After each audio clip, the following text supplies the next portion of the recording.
Okay, Like, you guys live you dress in a for place this? that human beings aren't supposed to be. It's really nice here. It's so pretty. No, one of my players in my Pathfinder 2 game, who also lives near me, like an hour away, was also complaining about how hot it was. It was like 105. And he's like, hold on, it's hailing outside my house. I'm like, I'm sorry. What? It's hailing in 105 degree heat? And then he's like, like an hour later, he's like, okay, it stopped hailing, but now we have a flood warning. I'm like, did you piss off God? Like, what's going on? Yeah, that's like great tornado weather, honestly. Also, that sounds like plagues. Quasi, I hope for your sake that you mean 51 degrees Fahrenheit, not Celsius. Yeah. Because that would be even hotter than here if it was Celsius. Oh. Thank you, Quasi. I appreciate it. Thank you for converting to freedom units. Freedom units. Look, Americans will use anything except the metric system and Celsius. Yeah, which I don't know why.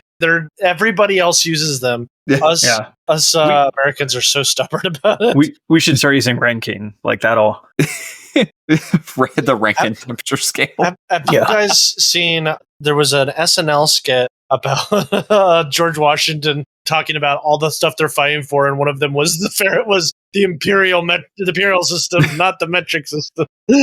Why were they fighting the Brits for that?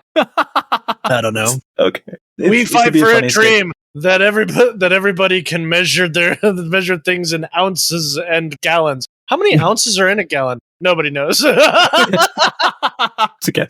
Well, only the bakers. So does that mean there's 1,000 yards in a mile, sir? No. How many yards are in a mile? Nobody knows. How many feet, sir? 5,238. Yeah. But why, sir? That makes no sense. Yeah. Okay. I am very, very briefly, and I hardly mean this, I'm going to defend Fahrenheit for just a moment, and then we can move on. Okay. Fahrenheit is how people feel. When it is 0 degrees out, it is too cold, and we have to get inside. When it is 100 degrees out, it is too hot, and we have to go inside. Yeah, but you only feel that way because you've been raised in an American system. If you were living in a metric system, they would also reflect how you feel. No, I completely disagree with that. Like, human beings, we're made for it. Like, we can go below freezing, but when it gets to 0, like, that is the point where it's like, this is too much. I'm going to die. And the same thing, like 100. If you're out for too long in that, Celsius is how water feels. That's fair. So, sorry, one last thing about the metric system, we'll move on. Apparently, so the reason why we use imperial units rather than the metric system, the guy who was coming to America, he was on a ship to America to show off the newly minted metric system, and his ship got raided by pirates. Really? That's insane. So the Americans, it was more complicated than that. The Americans stick with the old system. the Americans, they were trying to figure out what system of measurement they were going to use because it wasn't really decided at that point. And he was coming to argue for that. And when he never showed up, they're just like, I guess we'll go with the British system. That sounds good. Yeah. Universe is measured in metric capitalism. What? I don't know. No, I was going to say something about light. And our podcast metrics, right? Yeah, in nice units of 10. Yeah, millis. Yeah, we had 20 kilo downloads, and it was wonderful. All right, I'm going to have an affiliate thing at you aggressively. Okay. All right, gentlemen. Today, as we record this podcast, it is September 8th, 2024. Tomorrow, September 9th. 2024, Hero Forge launches the alpha of their new kit bashing feature. Now, I didn't know if you knew this was coming. They gave it to me early, and I have done very little else. Chat, you're sworn to secrecy. No. I was told I'm allowed to tell people about this. It's public knowledge that it's coming out tomorrow. So, by the time you hear this episode, it'll be out. It'll be live. You can go get a Hero Forge subscription right now, as you hear this right now, and play with kit bashing. Gentlemen, I am going to send a thing in our private podcast Discord channel, and I just want you to look at it and describe to me what you see that I have built. Okay, I'm putting on my thesaurus. It is beautiful, first off. It is the RPG bot mascot as a wizard. Yeah. And it's fantastic. I built the RPG mod head. And it's doing the wait, give me a moment, let me think. Uh-huh. And I like that. Yeah. So how does this work exactly? Wait, time out. Before you ask a question, I have a very basic question. You are saying a phrase I've never heard before, and so I'm sure there are other folks at home who also. What does it mean to kit bash? Oh, you haven't heard kit bashing? All right. Okay. If you've ever built a miniature, either you take a miniature or you take bits and build a miniature. Kit bashing is taking bits and pieces from other places and putting them on your miniature to make it cooler. Yeah, some of the most popular ways to do that is you take Warhammer minis. Maybe instead of this Space Marine having the usual space helmet, what if I put a Skaven, which is a rat person's head on his body, and see how that looks? Now, it doesn't always look great, but sometimes you can get some really cool, unique looking model. Now, before we lose the thread, I have kit bashed physical miniatures, and I'm god awful at it. This was really easy. It's really nice, guys. Go check it out. There's videos of people doing it on YouTube now. I'm going to post a blog post about it on the website so other folks can see this picture, but it's really nice. It's really good. You should go try. So the folks at Hero Forge have this figured out. Easier than I can create kit bash minis at my house, or I have accidentally glued the head to the feet. Yeah. With Hero Forge, I can get it done, and I can have a beautiful robot head warlock podcaster wizard. You sure can. So how does this work exactly? I would have to give you an entire podcast episode length description, Fair enough. blog post about it. But believe me when I say I'm a bit of an idiot, and I figured it out in about 5 minutes, and it was super intuitive and nice. I am blown away by how good this is. Quasit makes a great point. Do a live stream of it. Can I come? Maybe. Maybe to this live stream, yes, if I did it, you could come. But anyway, folks listening, heroforge.com/RPGBot. Go check out kit bashing. You do have to have the pro subscription, which is $4 a month. But $4 and play with kit bashing for a month, you're gonna have a good time. It's really cool. That is pretty cool. Unfortunately,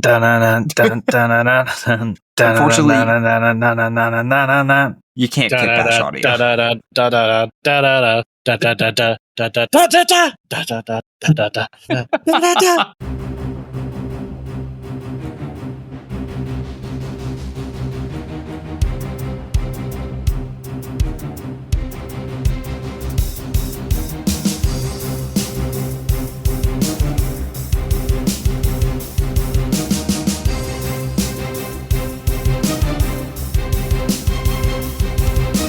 Welcome to the RPGBOT.Podcast. I'm Randall James, and with me is Tyler Kempstra. Hi, everybody. And Sheila. I'm not here. Wait, where'd he go? I can't. Wait, okay, I'm going to try to spot him. I'm going to look for him in his chair. I'm invisible. Ha! Whoa, you just popped up out of nowhere. Seriously. I'm not even kidding. That's not a bit. You weren't there, and then you were. Peekaboo, Randall. I can't believe this. Let's so go do it again. Ready? All right. Peekaboo. Today we've learned that Randall does not have object permanence. I could do that all day just to hear Randall's over-the-top reaction. Just offer me a crescent roll. Offer you a what roll? A crescent roll. Sure, buddy, I'll get you a crescent roll. Because the Pillsbury Doughboy, I woohooed a little bit. Oh, yeah. I was doing a thing. Anyway, okay. Aren't this just basically like a poor man's croissant? Yes. Okay. Yeah. Wait, were? Dude, they still make them. Are? Yeah. Still are too. Okay, now believe it or not, though, tonight we are not here to talk about crescent rolls, but we are here to talk about object permanence. Oh, God. God, you're not wrong. Hey, we're talking about stealth again. Active listeners may have noticed that we just released the remastered version of our original episode on stealth, which dug into stealth mechanics for D&D 5e and Pathfinder. Some stuff has changed in the world, so we're looking at stealth again. So that's a great primer. 2014 rules, Pathfinder 2, pre-remaster, although I don't think the remaster did too much to us in this space. Not at all. Yeah, so in this session, let's talk about what's happened since then. So we got a couple games to talk about. Tyler, walk us through it. All right. So the OGL happened. The original sin of today's TTRPG era. The OGL situation happened, and then we got Tales of the Valiant as a result. And also the 2024 D&D rules are out now. So Tales of the Valiant and the 2024 D&D rules have both made changes to the way stealth works. So I figured, hey, I think it's time we take a look at those and figure out, like, what the hell? What's wrong? Why can't we get this right, folks? I don't know. It doesn't seem that hard. No. Pathfinder 2 did it. I'm sorry. It had to be said. It had to be said. All right. Okay. So let's jump into Tales of the Valiant first, because it is between the 2024 D&D rules and the Tales of the Valiant rules. Tales of the Valiant is a lot closer to the 5e rules that we've covered previously that folks are hopefully familiar with. If you're not familiar, if you need a refresher, go listen to our remastered stealth episode. You'll learn things. It's great. We talk about tombstones weirdly often. Okay. What do you hide behind? Tombstone pizzas? I don't know. If I'm a halfling, other people. True. All right. That's fair. So Tales of the Valiant, the section of text that explains how stealth actually works is copy-paste identical to the 5e rules. And they can do that because the 5e SRD is in the Creative Commons now. So like that's fine. You know that part already. What has actually changed is the way the skill checks work for stealth and perception. If you open up a stat block for a Tales of the Valiant monster, like if you don't own the books, go on bfrd.net and just pull up any monster. Every monster has a perception score and a stealth score. Now, these are functionally passive skills. So if you know how passive perception works, it's basically that, but it's for both perception and stealth. Another very, very important distinction, NPCs, monsters, anyone except player characters in Tales of the Valiant, they don't have skill proficiencies. Now, just think about the implications of that for just a moment. On its face, that means that a player who is proficient in stealth and perception, or even better, they have expertise, they're wildly mathematically out of bounds for creatures that are trying to rely on stealth or that are trying to spot hidden players because they don't have proficiencies in stealth perception. Now, I pointed out that issue in the playtest process for Tales of the Valiant. Fortunately, they did fix that. So, yeah, it's not as scary as it sounds on its face, but effectively only players roll in a stealth situation. Like, if a player hides, they will roll for stealth. If a player needs to find a hidden creature that has beaten their passive perception, they will roll for perception to search. So let me read this text real quick. A PC attempting to hide from, sneak around, or stage a surprise attack against a creature must make a dexterity stealth check. If the result is equal to or higher than the creature's perception value, the PC succeeds and remains undetected. If it is lower, the PC fails and the creature detects the character. So, notably, the creature's perception score is fixed. Even if they are actively looking for you, they can't do better. Hello there. I see your Pathfinder showing Tales of the Valiant. Because that's essentially how it works in Pathfinder 2, except they can make active searches, but yeah, you're rolling against the perception value. Very interesting. Yeah, I mean, it's you can still roll badly. Yes, you could roll badly on stealth, but it is rolling against a static DC. So, like, you use the perception DC in Pathfinder, but you also use passive perception by default in 5e. The difference is in 5e, they can actively search, and then they roll the d20 and hopefully get better than their passive perception. Yeah, and then you got to remember numbers, and it's awful. Like, yeah. I will say maybe the thing that I still like from Pathfinder 2 versus what we're talking about here is in Pathfinder 2, you would likely make this as a secret roll, and therefore, as you describe the thing that you want to do in a stealthy manner, the GM is going to roll the secret roll, and then if you fail at some point during this chain of events, things are going to go badly, and that's a lot of fun. So this doesn't, the Tales of the Valiant roll doesn't leave room for those kind of shenanigans. Although I would say if you're a GM, just adopt them. Bring in the shenanigans. Bring shenanigans. Use secret rolls. Shenanigans beget shenanigans. Mm-hmm. Yeah, so there are... Well, obviously, the changes to proficiency are interesting. I was actually really worried that this would be a huge problem, but like spot checking a few different monsters, you can see some creatures that get to add either the proficiency bonus or even double their proficiency bonus to stealth or perception. So like bugbears, as an example, get to add double their proficiency bonus. So their CR1 creature, +2 proficiency bonus, they have +2 dex, and their stealth score is 16. So like they're pretty darn sneaky. Like a typical player at level 1 proficient in perception is going to have a +5 modifier at max, so they've got exactly 50-50 odds to spot a hiding bugbear. And like, it's not fantastic. No, that's not great. Yeah, that'll end badly for you. But honestly, I'm not entirely sure why they changed this mechanic. I know they wanted to simplify stat blocks, and they were looking at like, what can we remove? Do these skill proficiencies ever matter? Probably not. So I guess I get that. I do like that they put more rolling on the players in the like stealth perception loop. So there's some interesting decisions there that might speed up gameplay. I haven't gotten to play enough Tales of the Valiant yet to really say. All right, so that's solved. Let's look at the 2024 D&D rules. Now, do we have to? I know.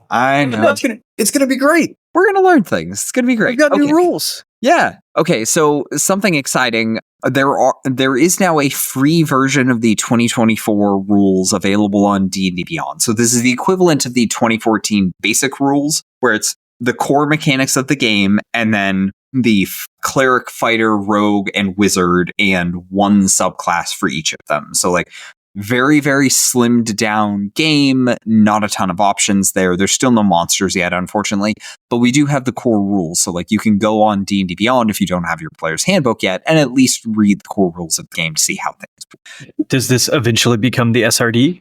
Part of it. Part of it. Like, the SRD will actually be more expansive than the free rules. Woo! Yeah.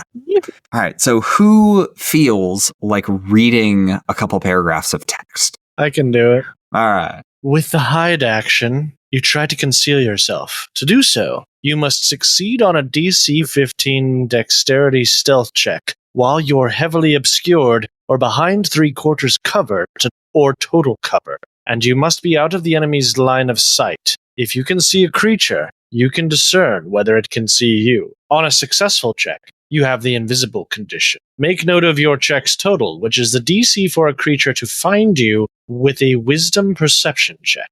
The condition ends on you immediately after any of the following occurs. You make a sound louder than a whisper. An enemy finds you, you make an attack roll, or you cast a spell with a verbal component. You know what this doesn't mention, though? Yeah. Leaving cover.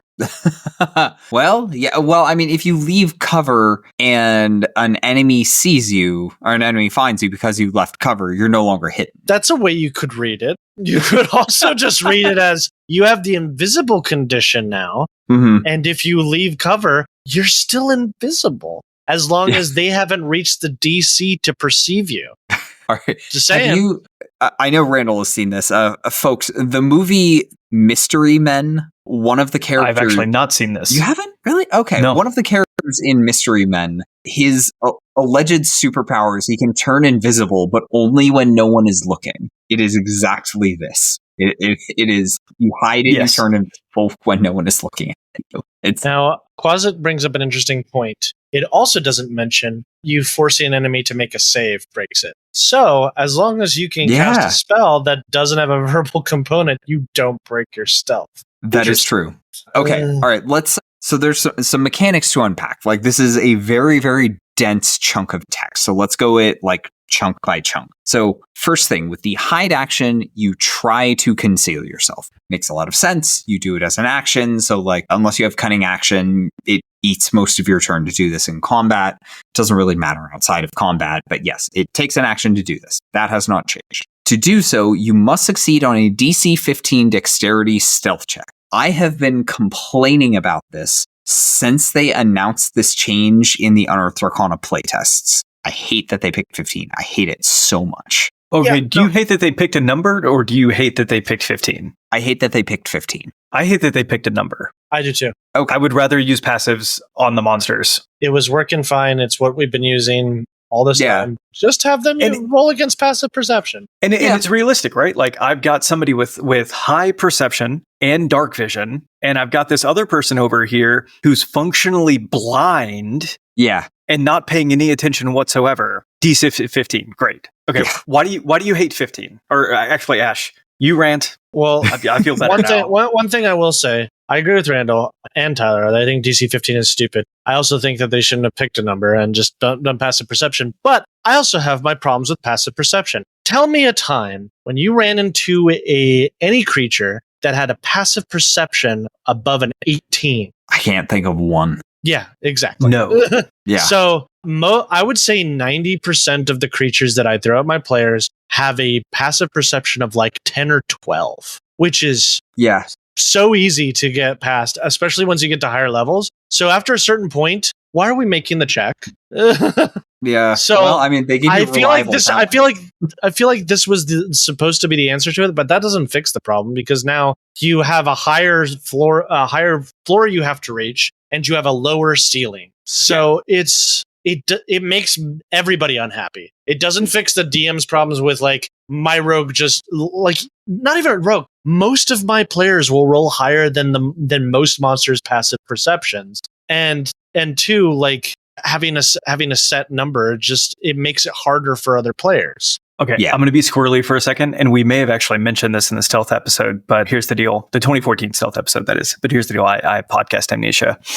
Technically, your passives can be modified if you have advantage or disadvantage. I'm remembering this right? It's like +5, -5, +5 for advantage. So if you as a DM could reasonably ascertain, like, this person is on guard, on watch duty, and they're watching, and the lighting is suitable for it, you might argue that it's like, okay, well, they have a 12 or a 13 for passive. I'm going to give them the +5. I'm going to give them advantage because they're actively looking, and I'm going to treat that a little bit differently than rolling the die. Yeah, I could see that. But at that point, like, you're coming up with mechanical answers to fix the mechanics that don't need to be broken. Well, but yeah, I'm more saying that like the mechanics were already there. It's just really hard to get there. Like I need you to write me a manual because otherwise we just had to put all this together to make it make sense. Yeah. Why is it that every time we talk about any system in 5e and how we have problems with it, like, well, what about we write in these solutions that is not mentioned in the book? Well, they were mentioned independently. Yeah. In our defense, Ash, that is the entire premise of this podcast. Yeah, no. That's fair. That's fair. Now, I'm not saying it's your guys' fault. I'm saying this is the fault of 5e because they are just like, they give you the bare bones stuff and they're just like, what does this mean? Don't know. Figure it out. Yeah. Okay. All right. Okay. This is an Ash hates 5e rant again. Okay, so I think doing this bad. I liked the old passive perception. Tyler, why does 15 suck? Okay, at level 1, a character with 16 dexterity, so a +3 dexterity modifier, and proficiency in stealth has a +5 modifier. That means that at level 1, you succeed on a 10, so you have a 55% chance of success. Now, I have talked extensively about the fundamental math of 5th edition, where the baseline assumption is that players who are specialized in a thing succeed on an 8. So now, to succeed on an 8, you have to have expertise, which means rogues, rangers, no one else gets to play. That's it. Like, at level 1, even then, a rogue only has a 65% chance to hide successfully. You get cunning action at level 2. If you're planning to rely on hiding in combat, you have a 65% chance for your turn to work for you. No, that sucks. Yeah. Okay. Thanks, I hate it. At what point does that become more like an 80% chance of success? Level, I want to say 9. Okay, yeah, that sucks. Yeah. I was about to defend this, but sorry, I'm off. With expertise, 5. Still. Yeah, I would by 3. By 3, I want the rogue to be able to hide more or less reliably. Yeah. Considering that most games end at level 10, that's more than half the game that you're just not rolling well. Yeah, like to stealth. It's real bad. It's real bad. A character proficient in stealth with 20 dexterity has a total modifier of +11, which means you still have a 20% chance at level 20, a 20% chance to fail to hide baseline, regardless of who you're hiding from. Like, thanks, I hate it. Yeah, the bounded math has absolutely failed us in this case. Like, 15 is absurdly high in 5th edition. Yeah. If they wanted a fixed DC, 10. 10, fine. Yeah. 10, like with no modifiers, you still at least have a 50-50 shot. Yeah. Yeah, I could see that. I still think they should. I don't know if they should have abandoned passive perception. I think passive perception was good. It just needed some tweaking on the numbers so that it wasn't piss poor easy for everybody to even my cleric with disadvantage can overcome these passive perceptions. Are you kidding me? So yeah. They should have made a search. They should have made it a bonus action without requiring the observant feat to get it. Like if you could search as a bonus action, then suddenly monsters have a recourse for hidden players. Like I mean that's why they give detect as a legendary action to dragons. Yes, exactly. Because it's would be nice if they all could do that. I agree. Yeah. All right, so that is that clause. All right, next thing. Let's see. So to do so, you must succeed on dexterity stealth check, yada yada, while you're heavily obscured or behind 3/4 cover or total cover. So the fractions on cover very self-descriptive. Half cover covers half of your body, 3/4 cover covers 3/4 of your body, and total cover completely covers you. So like total cover is I'm completely behind a wall. 3/4 cover is like I'm looking through a narrow window.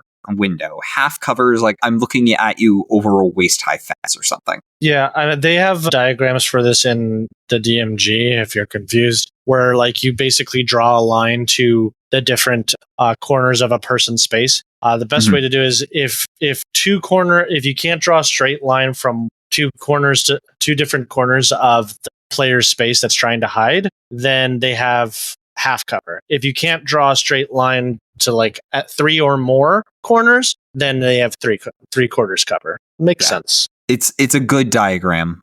Yes, more people need to know that exists. Mm-hmm.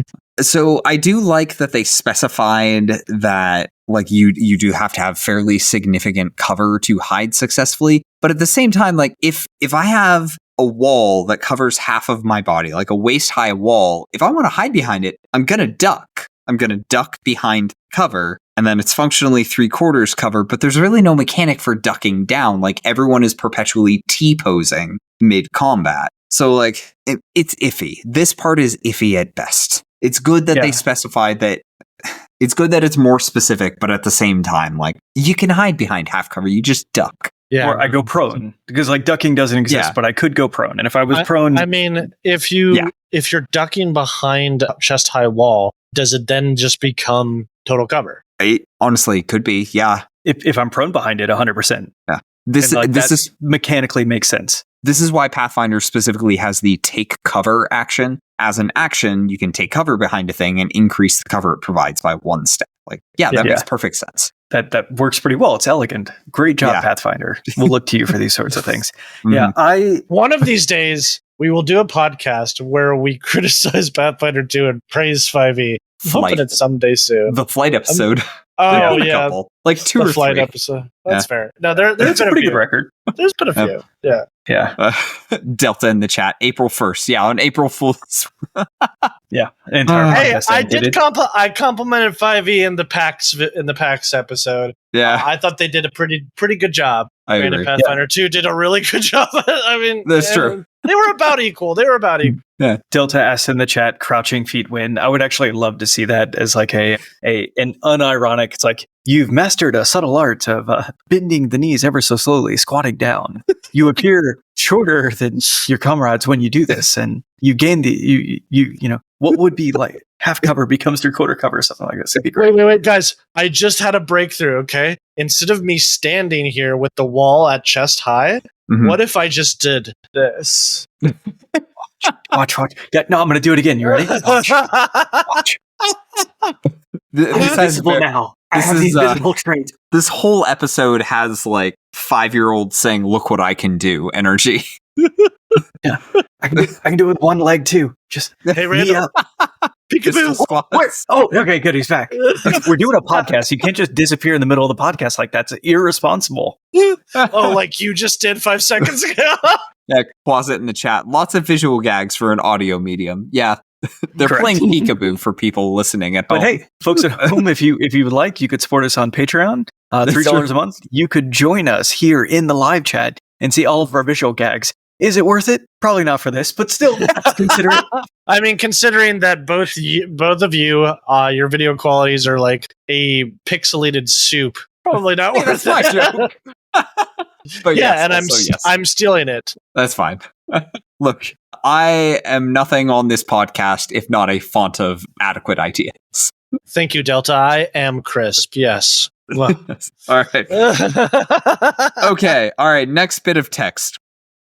So this is still explaining like what you have to do to hide. You must be out of an enemy's line of sight. If you can, the grammar here is very important. You must be out of an enemy's line of sight. Semicolon. If you can see a creature, you can discern whether it can see you. So, gentlemen, I'm going to ask you to look at this text in the show notes, and I'm going to ask you to explain it to me because grammatically I have no idea what they're trying to say. Okay. I mean, it makes perfect sense to me, and being sincere. Okay. If you must be out of an enemy's line of sight, you must be out of an enemy's line of sight. If you can see a creature, you can discern whether it can see you. Okay, yeah, I understand it. Okay, so here's the deal. And you must be out of an enemy's line of sight. The person wrote that down with a period. Yeah. And then an editor looked over their shoulder and they said, well, how do I know if I'm out of an enemy's line of sight? And they said, oh, it's easy. If you can see that creature, then you could ask the DM, hey, DM, can that creature see me? Yeah. And the DM has to answer truthfully because that's the phrasing of the sentence. If you can see a creature, you, the player character, can discern whether it can see you or not. So, like, for example, I mean, the golden rule is that if you can see someone, they most likely can see you. But there are exceptions to that rule. So let's say I'm on the second floor of a room looking down on the first floor. And I sort of back away enough from the ledge and crouch down that I can still see you, but you haven't looked up. You're just like looking around. So if you did look up, you could see me. But as a DM, you could rule, well, in that moment, you are not in their line of sight. So you can tell that you are not in their line of sight. Or alternatively, the other thing is like, say you're crouched behind a chest-high wall behind a monster and they're looking off somewhere else. You can tell that they're not facing you, so you are not in their line of sight. Okay. Now, that introduces some frustrating problems because this is a game without facing. Like, everyone's head is perpetually pointing in every direction. But I think the point of this is literally you're meant to look at the DM and you're meant to say, DM, I know whether they can see me or not. Can they see me? And this isn't about facing. It's just a binary. Either yes, they can or no, they can't. Yeah. Okay. No, there's this concept that people always throw around facing, which is a holdover from 3.5 and Pathfinder, which is like gear. But there's no math. There's no math for the facing, so there's no facing. It's like, yes, but we can also just use common sense and be like, if a monster is pointed away from you, you're probably not in their line of sight, even though there's no math involved. So it's a gut feeling. Like Quasit said before, a lot of this comes down to vibes. So it's just the DM fiat. That's all it is. It's all you have to keep in mind. Okay. Now I want to call attention to the line of sight bit because line of sight has a very specific mechanical meaning. So line of sight is important for measuring who you can target with effects, especially spells. So if you have line of sight, you can draw a straight line from your character to the target of whatever effect. Even if they have cover, they are still in line of sight. The only thing that breaks line of sight is like darkness you can't see through or total cover. So the phrase, you must be out of an enemy's line of sight, kind of means that you have to have total cover or something like that in order to hide, which conflicts with the requirement for 3/4 or total cover. So like they're mixing up rules terminology here by using line of sight. Yeah, Tyler, you thought they meant that line of sight. No. They didn't mean that line of sight. They just meant like ask your DM. That's what they meant. I think we're getting down to a syntax and terminology. Semantics. Semantics, yeah. Whereas they should have used different words. Yeah. I think by line of sight, yeah, they're just specifically, if it helps people and the grognards, it's facing. It's like you must be out of their facing range. What's their facing range? The DM decides. Yeah. Yeah. At what angular rate can I turn facing? Like, can I use a reaction to turn 90 degrees? Okay. 180 degrees. Let's look at a specific and likely very common use case for hiding. So a rogue is fighting anything else. The rogue has convenient 3/4 cover and is going to use that with cunning action to hide so that they can continue to use sneak attack. They're in combat with this other creature. The other creature knows that the rogue is there, but the rogue is over here and decides that they want to hide. Other creatures looking at the rogue, they're actively fighting. Does the rogue get to hide? Because they're in the creature's line of sight. Well, this becomes a problem. Like, okay, so if they're in total cover, would they still? Is that still line of sight? Let's say 3/4 cover. Like they're poking their head through a window or something. My brain hurts. Yeah, Ash, I got this one. I'm going to take a swing at it. Mm-hmm. Here's the deal. We understand what we mean by 3/4 cover. When I was standing tall, it came to here, and you could see my face. And you were shooting arrows at my face, and I didn't like it. Yeah. So what I did is I did this. He's crouching for people at home. All right.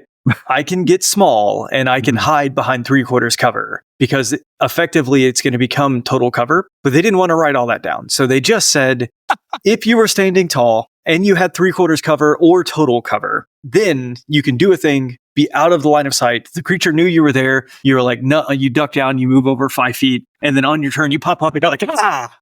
I think the simple answer to your question, Tyler, is monsters have no sense of object permanence in D&D. Oh, God. They're like Randall with the peekaboo. Oh, God.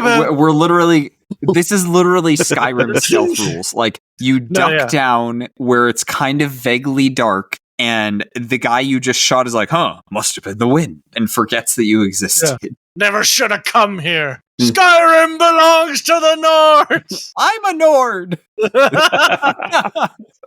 I mean, it can't work any other way than what I just described, though. In all seriousness. But it can. Remember, concealed and hidden from Pathfinder 2, and how elegant that system is. No. These rules, as written, don't function in any other way but what we're describing. I agree with you. I think the way that this is written has fallen into this really frustrating place where rules as written, it is nonsense, but the intent is clear. Like, the intent is like, you can't hide if you're just in plain view and they're staring at you, dummy. Obviously, crouching down is not invisibility. We'll get there. Crouching down is invisibility now, but we're not there. It is now. No, that's the issue. Yeah. It is invisibility now. And you're absolutely right. This is Skyrim rules where it's just like you run out of a room and you hide, and it's like, lost sight of him. Where is he? All right, back to it. I'm just gonna stand with my back next to this man crouching behind me, and I hope he doesn't take my pocket. No. or my favorite in Skyrim, where I'm literally, if you would just we're literally staring at each other, but he does not see me at all because my stealth skill is so high that I'm literally just crouched down in the darkness, like 5 feet from me. He's like, where is he? Where is he? I can't see him. The classic, you've maxed stealth so much that you stand on the final boss's back and stab them to death.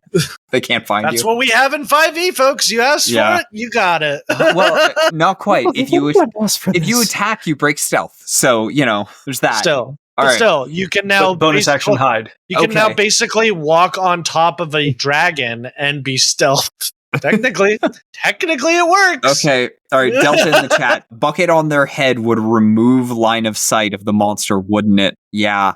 Mage hand. 100% we're in Skyrim. Yeah. Mage hand bucket is now going to be a thing.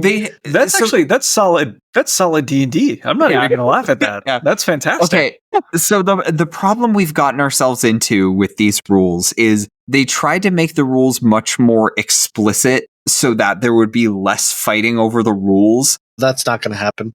But they've made it worse. Like, they tried.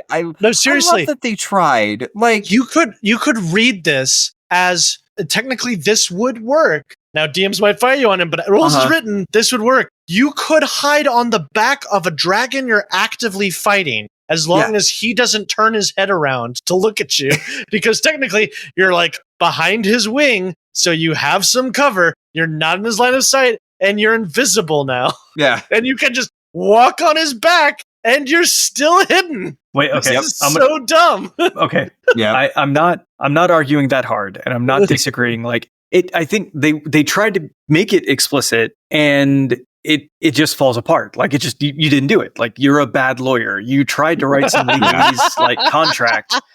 What is the opposite of making a deal, like having a devil's contract in front of you? It's this. Okay, Ash, I am going to push back specifically though. There's this the condition ends on you immediately after any of the following occurs. The one that I want to highlight: an enemy finds you.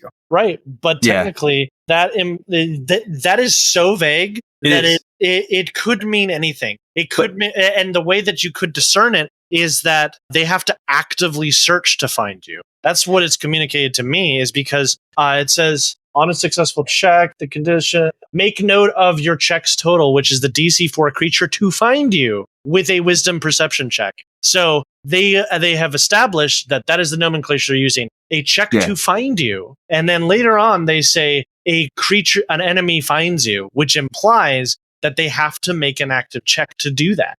Yeah. Okay. I do like what you're saying. This is stupid. All right, cool. Yeah. All right. Okay. I'm not even going to make the argument I was going to make. You're right. They set us up. They could have left that as an out. Yeah. They don't get it. But they didn't. Right. Okay, so we're not done with the stupidity. Okay. I'm going to try those words again. Starting from, we're not done with stupidity.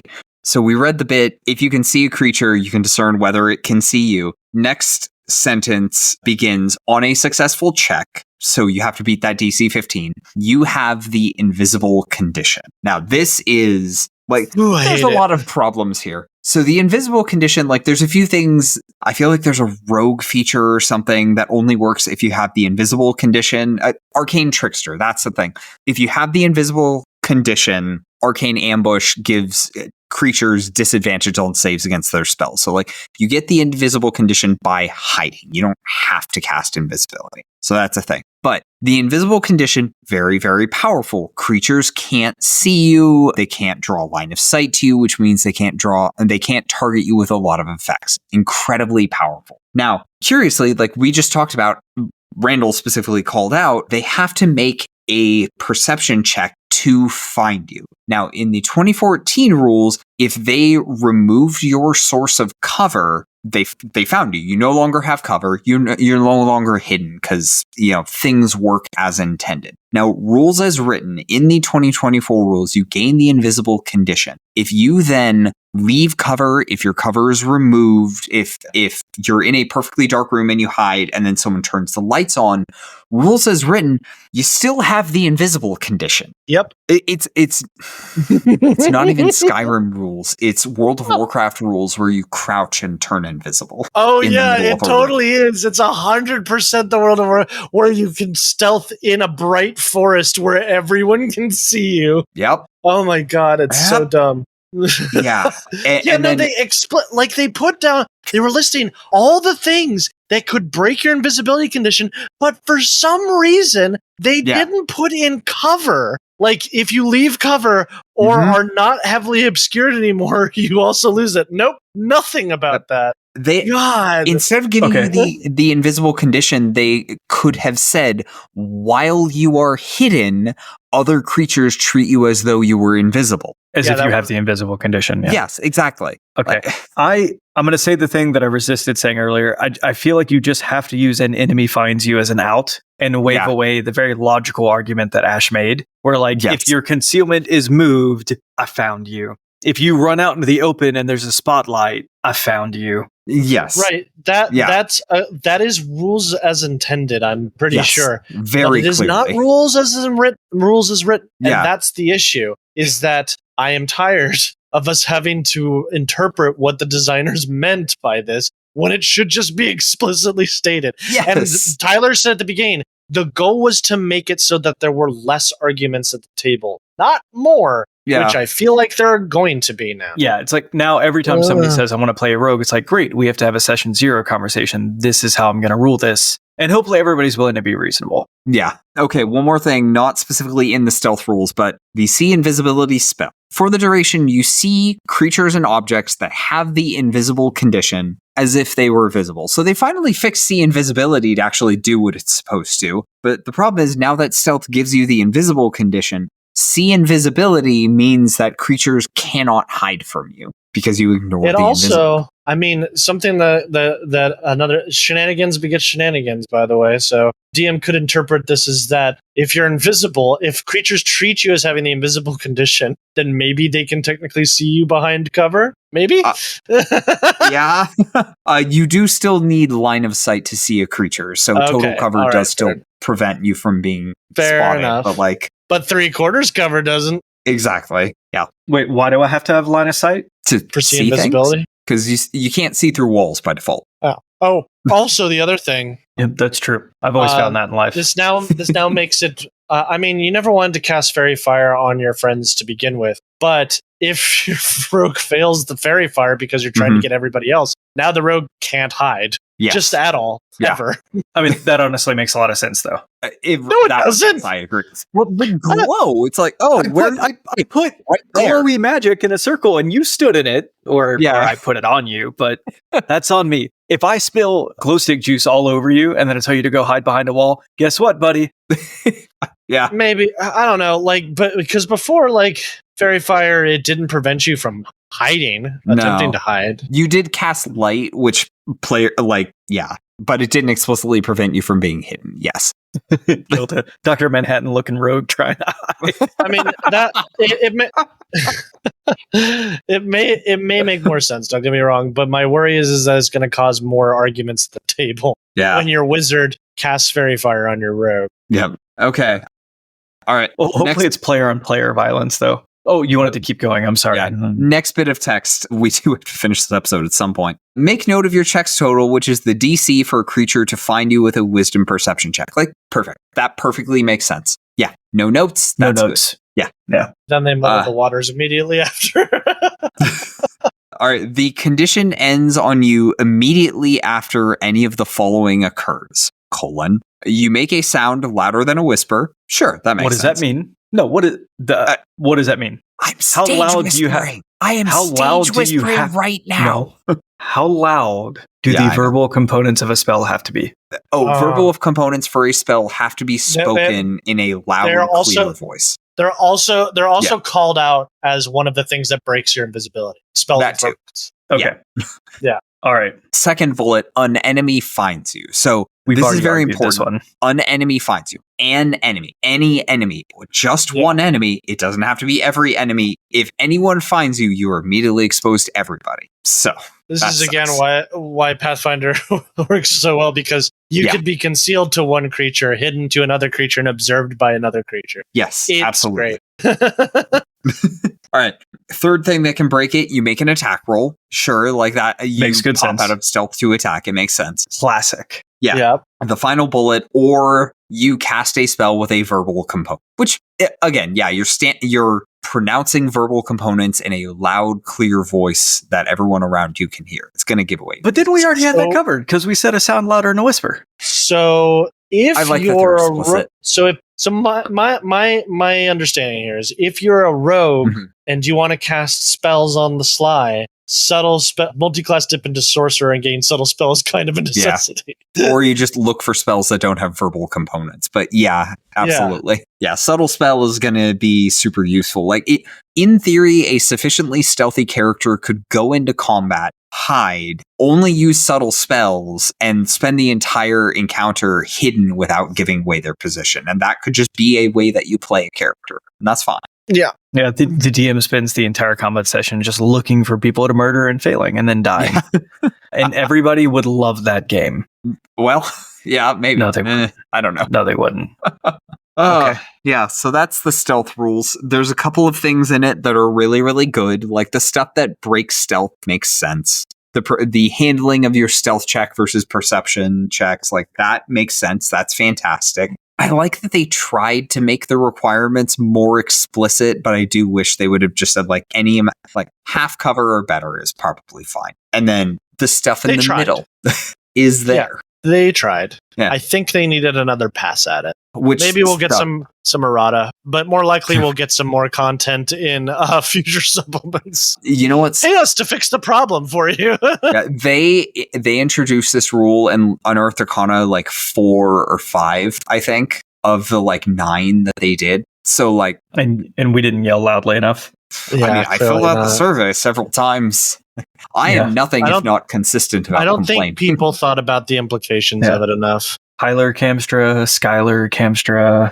I think the answer to that is people were too focused on the DMs don't get to crit anymore discussion, and like what did they do to my boy the Warlock to really focus on stealth. So yeah. I honestly, like, the biggest thing that I'm still caught up on is the straight DC 15 roll. Yeah. At my table, I think I'm probably still just going to use passives. Same. And I'll probably make the rest of it work. But you realize secret rolls. We're also doing secret rolls, and nobody wanted that here. We're doing it anyway. Rolls. It's so much more fun. But you realize that passive perception is probably going away as well. For monsters, I mean, if we're not rolling against passive perception, why have it? That's a great question.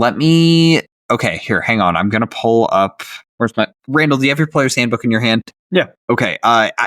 Very close to the back of the book. I believe it's after the rules glossary. There's a small collection of monsters that are there for summons and pets and familiars and stuff. Okay. Find those real quick and see if they have a passive perception thing on their stat blocks. I'm pretty sure they do. You said, oh no, I got it. Okay. Yeah. I've got passive perception. I'm looking to see if I only have passive perception, if that's the only thing they're giving me. Yeah, I do have passive perception though. Granted, I mean, these are NPCs for the characters because they're summons. So it doesn't eliminate the fact that we won't have passives? Seems unlikely. Well, we'll find out.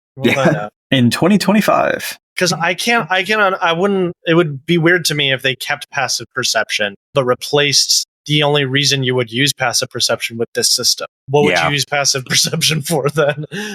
For players. Well, yeah, for players, but not for monsters. Yeah, I don't know. Yeah, I don't know. All right. Well, I'm enthusiastic, right? Super. Tepid enthusiasm. Would love to hear y'all's favorite BG3 items. Have you just kept this in the can until we did the live stream? I did. Well, you didn't tee that up. This is a question of the week. This isn't just random, randomly spouting nonsense. Okay, fine. I'll start over. Okay. This week we have a question of the week from Jake Michael 1016. Would love to hear y'all's favorite BG3 items. You're right. I completely butchered that previously, Ash. I think I know what Tyler's going to say, so I'm not going to say it. Okay. Double hand crossbows? If I guess it right, Tyler owes me a cookie.